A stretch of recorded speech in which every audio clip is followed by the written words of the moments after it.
இந்த இந்த இந்த போராட்டமே பாத்தீங்கன்னா முழுக்க முழுக்க வந்து ஏபிவிபி ஆர்எஸ்எஸ் ஹிந்துத்துவ ஆர்கனைசேஷன் தான் இது வந்து ஃபுல்லா மொபிலைஸ் பண்ணி 43 எம்எல்ஏஸ் வந்து இதுல இருந்து காங்கிரஸ்ல இருந்து இதுக்கு போனாங்க PPI people's party of Arunachal.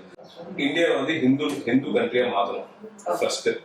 And second thing வந்து 4 பேர் நல்லா இருக்கணும்னா அது இந்த நாடே அழிச்சிடலாம். ரெண்டாவது கொள்கை. அந்த 4 பேர் யாருன்னு தெரிஞ்சுக்கோங்க. நரேந்திர மோடி, அமித்ஷா, அம்பானி, அதானி.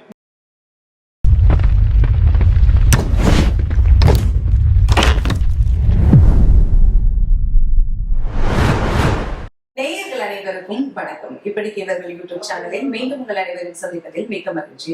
இன்னைக்கு மத்தியில ஆளக்கூடிய பாஜக இவங்க அநேக மாநிலத்தை பிடிச்சிருக்காங்க. எப்படிலாம் பிடிச்சாங்க? நல்ல வழியில பிடிச்சாங்களா?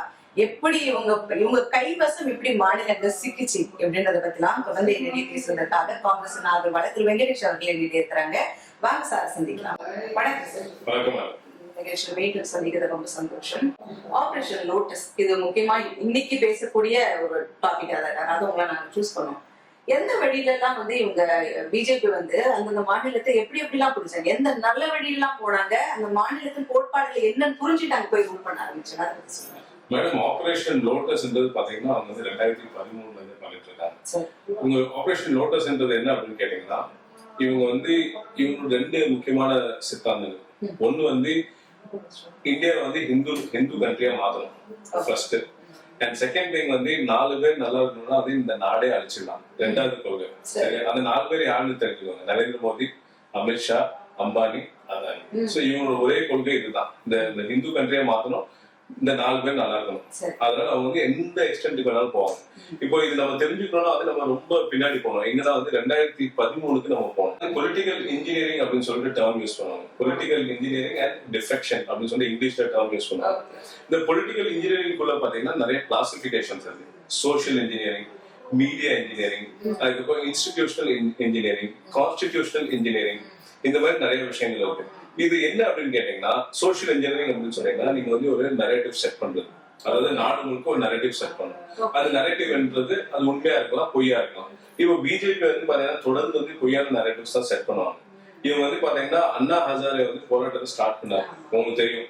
அதாவது வந்து நம்ம காங்கிரஸ் UPA 2 வந்து ஆண்டுட்டு இருக்கும்போது அண்ணா ஹசாரே ஒரு போராட்டத்தை வந்து டெல்லியில ஸ்டார்ட் பண்ணாரு.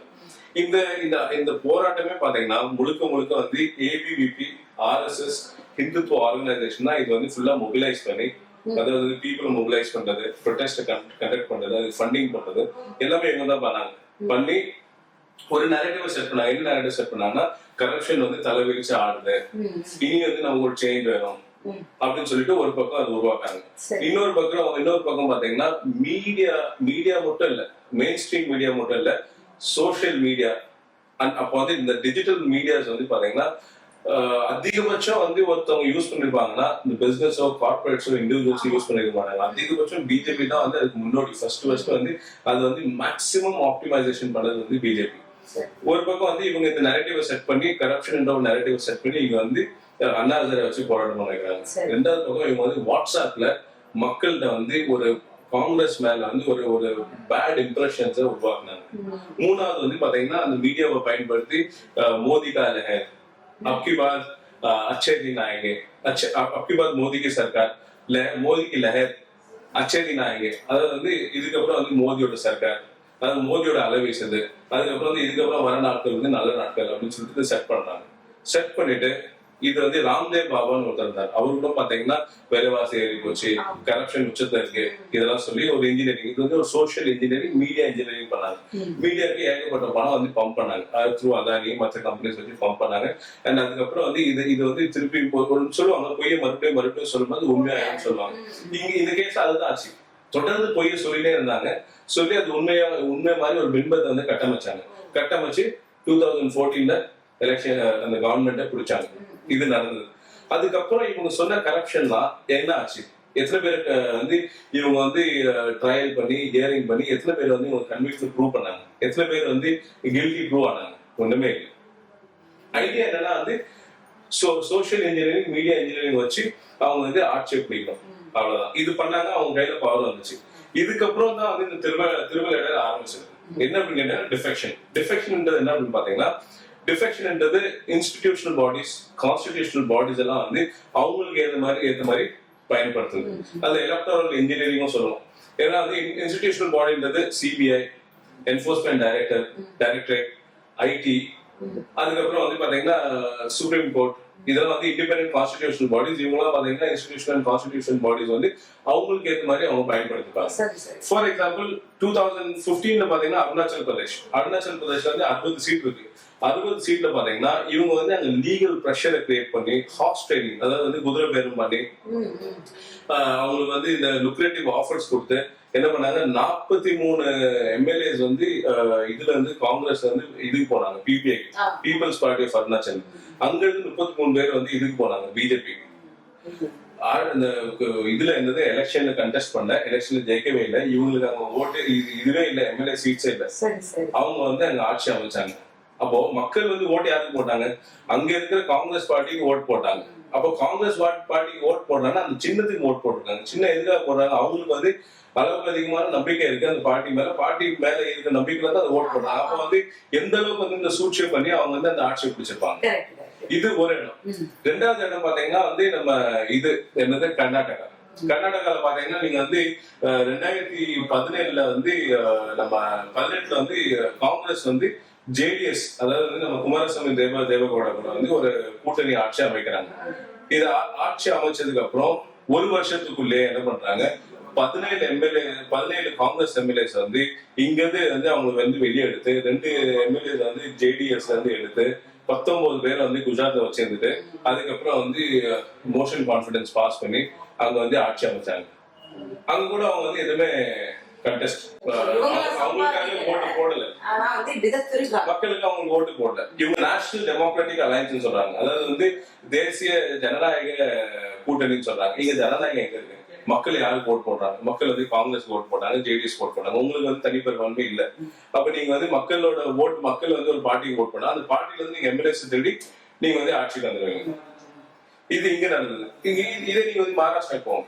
மகாராஷ்டிரா வந்து பாத்தீங்கன்னா இங்க வந்து என்சிபி காங்கிரஸ் வந்து கூட்டணியில் இருந்தாங்க, சிவசேனா பிஜேபி கூட்டணியில் இருந்தாங்க. அங்க இருந்து நடந்தது, மக்கள் வந்து எல்லா கட்சிகளுக்கும் வந்து கிட்டத்தட்ட வந்து சேம் ரேஷியோல வந்து மோரோட சேம் ரேஷியோல வந்து ஓட் போட்டாங்க. அப்போ காங்கிரஸும் என்சிபியும் வந்து பிஜேபி வந்து இவங்களோட சித்தாந்தங்கள் கொள்கைகள் சரியில்லைன்றதுக்காக வந்து அவங்க வந்து அன்கண்டிஷனல் இது வந்து சப்போர்ட் வந்து சிவசேனாவுக்கு கொடுத்தாங்க. யாருக்கு, உத்தவ் டாக்ரே கொடுத்தாங்க. இவங்க கொஞ்ச நாள் என்ன சதி பண்ணாங்க, அந்த கட்சி சிவசேனா கட்சியை வந்து ரெண்டா உடைச்சு அதுல இருந்து இவர் ஏக்நாத் ஷிண்டே கூட ஒரு 40 எம்எல்ஏஸ் வெளியேற்றிருந்தாங்க, 37 எம்எல்ஏஸ் எடுத்திருந்தாங்க. அதுக்கப்புறம் பாத்தீங்கன்னா என்சிபி வந்து நம்ம அஜித் பவாரை வந்து ஒரு எனக்கு தெரிஞ்சு அவர் ஒரு 30 எம்எல்ஏவோட வெளியே வந்தார். இது வந்தாங்க, அவங்க வந்து ஆட்சியை ஃபார்ம் பண்ணாங்க. இப்போ ஆட்சியை ஃபார்ம் பண்ணாங்க ரைட்டு, ஆனா வந்து அங்க வந்து மக்கள் வந்து இவங்களுக்காக ஓட் போட்டாங்களா, இல்ல. இந்த கூட்டணிக்கு வேற ஆள் ஓட் போட்டாங்க, அந்த கூட்டணிக்கு வந்து மக்கள் வந்து தனியா ஓட் போட்டாங்க. ஆனா இங்க ஆட்சி அமைச்சது யாரு, பிஜேபி. அப்ப இது ஃபுல்லா வந்து சதி. காங்கிரஸ் வந்து பலவீனமா தானே இருக்கு, கூட்டோடி போறதுக்கு எழுந்ததோடனே காங்கிரஸ்ன்றது நீங்க பாருங்க, காங்கிரஸ்ன்றது வெறும் கட்சி இல்ல, அது ஒரு இயக்கம்ன்றது ஒரு பெரிய மூவ்மெண்ட். இது வந்து காங்கிரஸ் வந்து அரசியலுக்காக உருவாக்கப்பட்ட கட்சி இல்லை, இது வந்து ஒரு movement that started long ago. அதாவது வந்து இது வந்து நம்ம இந்தியா வந்து இண்டிபெண்டன்ட் ஆகிறதுக்கு முன்னாடி பல வருடங்களுக்கு முன்னாடி வந்து இது வந்து கட்சி இந்த இயக்கத்தை இந்தியன் நேஷனல் காங்கிரஸ் வந்து ஆரம்பிச்சாங்க. அந்த டைம்ல பெரிய லீடர்ஸ் லைக் மகாத்மா காந்தி, நேருஜி, அது மாதிரி நிறைய பேர் வந்து ஒர்க் பண்ணாங்க. இது வந்து இந்தியாவுக்காக வந்து சுதந்திரம் பெற்றுக் கொடுக்கறதுக்காக இந்த இயக்கத்தை உருவாக்குனாங்க. அப்போ காங்கிரஸ்க்கு வந்து சித்தாந்தம், கொள்கைன்றது ஒண்ணு இருக்கு. அதனால வந்து அங்க நம்ம இழப்பே ஏற்பட்டா கூட நம்மளோட கொள்கைகளை விட்டு கொடுக்க கூடாது அப்படின்றத தெளிவா இருக்காங்க. அவங்களுக்கு அது இல்ல, அவங்களுக்கு 4 பேர் நல்லா இருக்கணும்னா எவ்வளவு பேர் வேணாலும் அடிக்கலான்றது அவங்களோட சித்தாந்தம். இதுல நீங்க மகாராஷ்டிரல பாத்தீங்கன்னா இதெல்லாம் தாண்டி என்ன பண்ணாங்கன்னா வந்து சின்னம் பாத்தீங்கன்னா வந்து இந்த உத்தவ் டாக்ரேயோட அப்பா பால் டாக்ரே தான் வந்து இந்த கட்சியை உருவாக்குனாரு. அவர் உருவாக்குன கட்சி அவங்க தான் வந்து இந்த வில்லு அம்பு வந்து சின்னம் வந்து பெர்மனண்டா வச்சிருந்தாங்க. அது வந்து என்ன பண்றாங்க, இவங்க வந்து இந்த வில்லு அம்பு கட்சி வந்து சின்னம் வந்து ஏக்நாத் ஷிண்டேக்கு சொந்தம் அப்படின்னு சொல்லிட்டு கோர்ட் பாஸ் பண்றாங்க. அப்ப எப்படி, அப்ப வந்து கான்ஸ்டிடியூஷனல் பாடி, இண்டிபெண்டன்ட் பாடி, கோர்ட்டையும் வந்து அவங்க எலெக்ஷன் கமிஷனையும் வந்து அவங்க வந்து இன்ஃபுளுன்ஸ் பண்றாங்க. அதுக்கப்புறம் அஜித் பவார் கேஸ் என்ன பண்ணாங்க, என்சிபி சரத் பவார் ஸ்டார்ட் பண்ண கட்சி, அந்த இது வந்து கிளாக் வந்து அவங்களோட சின்னம், அதை என்ன பண்ணாங்க, அது தூக்கி அஜித் பவார்ட்ட கொடுத்தாங்க. அப்போ இவங்க எந்த அளவுக்கு போறாங்க பாருங்க. அதாவது வந்து ஒரு கட்சியை வந்து உருவாக்குறதுக்கு எவ்வளவு கஷ்டப்பட்டு அவங்களுக்கு ஒரு கொள்கை கோட்பாடு எல்லாம் வச்சு ஒரு கட்சியை உருவாக்கி ஒரு மக்களுக்காக ஏதோ பண்ணணுன்றதுக்காக இந்த கட்சி வந்து இயங்கிட்டு இருக்க கட்சியை அப்படியே வந்து தரமட்டத்துக்கு வந்து அழிச்சிடாங்க பாருங்க. இதுதான் இவங்களோட இதுவே. அப்போ மக்கள் ஓட்டு போட்டாலும் போடனாலும் பரவாயில்ல, இவங்க எப்படியும் வந்து ஆட்சி அமைச்சிருவாங்க. அதுதான் அவங்களோட தாரக மந்திரமே.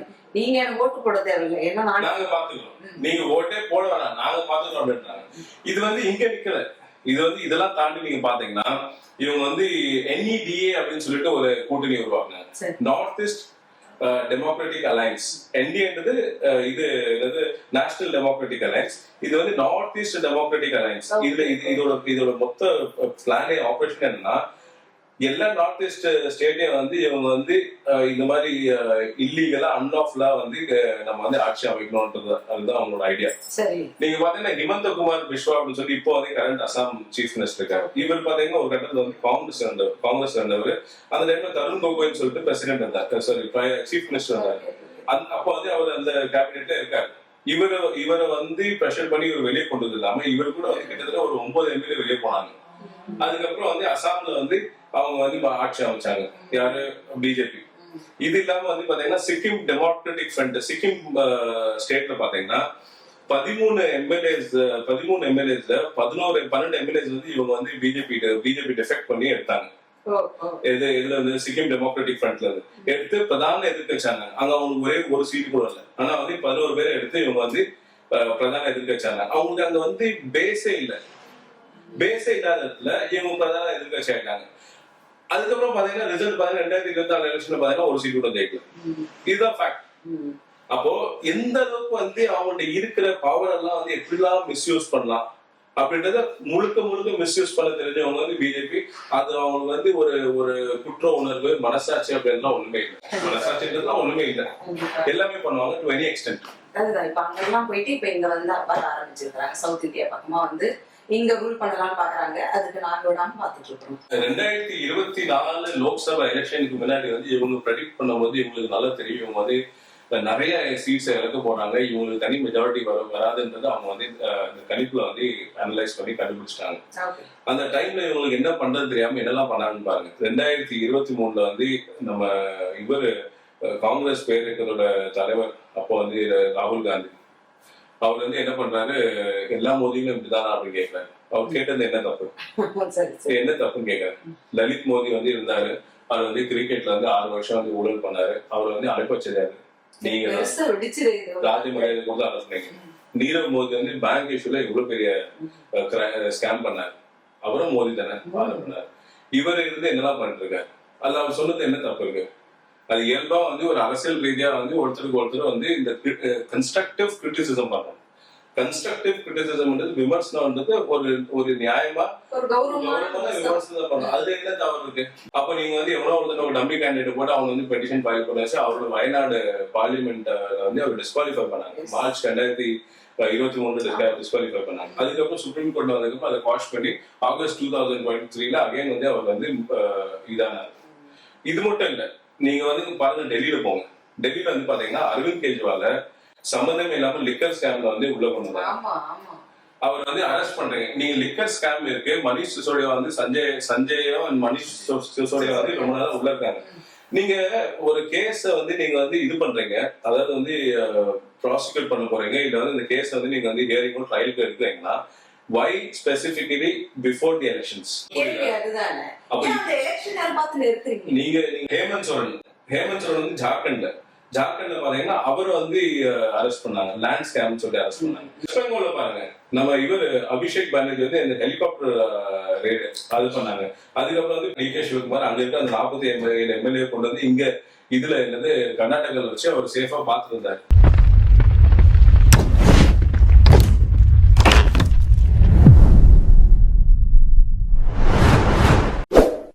பண்ணுங்க, சப்ஸ்கிரைப் பண்ணுங்க, மறக்காம